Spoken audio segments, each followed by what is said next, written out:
आपको भारतीय संविधान का भाग 3 जो सबसे लास्ट मौलिक अधिकार है, संवैधानिक उपचारों का अधिकार, जो कि अनुच्छेद 32 में है, उसके बारे में बताऊंगा।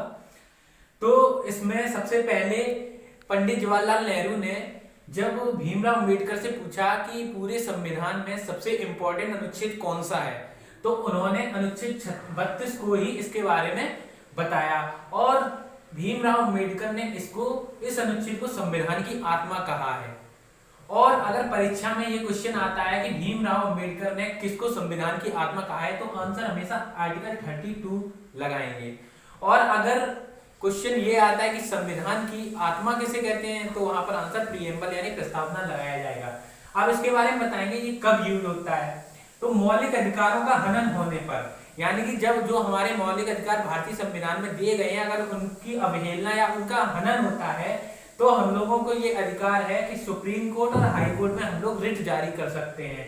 अब ये रिट कैसे जारी की जाती है, तो ये 5 प्रकार की रिट होती है। वैसे कैसे जारी कर सकते हैं, आर्टिकल 226 में हम हाई कोर्ट में रिट जारी कर सकते हैं और आर्टिकल 32 में सुप्रीम कोर्ट में रिट जारी कर सकते हैं। इसे याद करने का तरीका यह है कि जितना ये छोटा है 32, तो ये सुप्रीम कोर्ट बड़े में जारी होगा, ये बड़ा है तो छोटे में जारी होगा।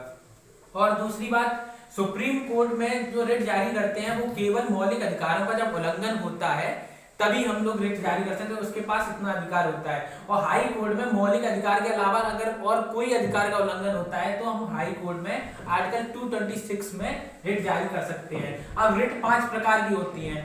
पहली है बंदी प्रत्यक्षीकरण यानी कि हैबियस कॉर्पस, दूसरी परमादेश मैंडामस, तीसरी प्रतिषेध यानी प्रोहिबिशन, चौथी उत्प्रेक्षित सर्टिटरी और 5वीं है अधिकार प्रत्यय यानी क्वे वारंटो। अब इनमें से मैं अभी स्टार्टिंग में बंदी प्रत्यक्षण और परमादेश के बारे में बताऊंगा। तो बंदी प्रत्यक्षण क्या होता है, यानी हैबियस कॉर्पस। तो परीक्षा में ये पूछा जाता है कि ये किस भाषा का शब्द है, तो ये लैटिन भाषा का शब्द है। इसका अर्थ होता है प्रस्तुत किया जाए। तो ये सबसे हम लोगों के लिए व्यक्तिगत स्वतंत्रता के लिए यूज होता है, यानी कि अगर हमारी व्यक्तिगत स्वतंत्रता का हनन हो रहा है, अवहेलना हो रही है, उल्लंघन हो रहा है, तो हम लोग इसका यूज करते हैं बंदी प्रत्यक्षीकरण। ये सुप्रीम कोर्ट द्वारा जारी की जाती है और हाई कोर्ट द्वारा जारी की जाती है। तो क्या होता है कि जब जैसे आप कहीं बैठे हैं, घर के बाहर बैठे हैं, चाय पी रहे हैं या फिर ऐसे नॉर्मल बैठे हुए हैं और पुलिस आपको जबरन हिरासत में ले जाती है, उठा के ले जाती है, ठीक है, तो आप इसके हिसाब से आप रिट जारी कर सकते हैं, ठीक है। और न्यायालय उसके बाद जब आप गिरफ्तार हो चुके होते हैं, न्यायालय रिट जारी करता है और कोई भी अपील कर सकता है। आपके घर में से कोई भी जाके न्यायालय में अपील कर सकता है कि ये जो गिरफ्तारी हुई है ये गैर कानूनी है, और न्यायालय तब आदेश देता है, जिस अधिकारी ने आपको गिरफ्तार किया उसको आदेश देगा कि गिरफ्तारी व्यक्ति को सशरीर प्रस्तुत किया जाए, कि उस व्यक्ति को सशरीर प्रस्तुत किया जाए और उसने जो जुर्म किया उसके बारे में बताया जाए कि किस लिए उसे गिरफ्तार किया जाता है। अगर आप निर्दोष पाए जाते हैं तो आपको छोड़ दिया जाएगा, अगर नहीं पाए जाते हैं तो आपकी रिट ये नहीं लगेगी वहां पर, तो आपको गिरफ्तार रखा जाएगा। अगला है परमादेश।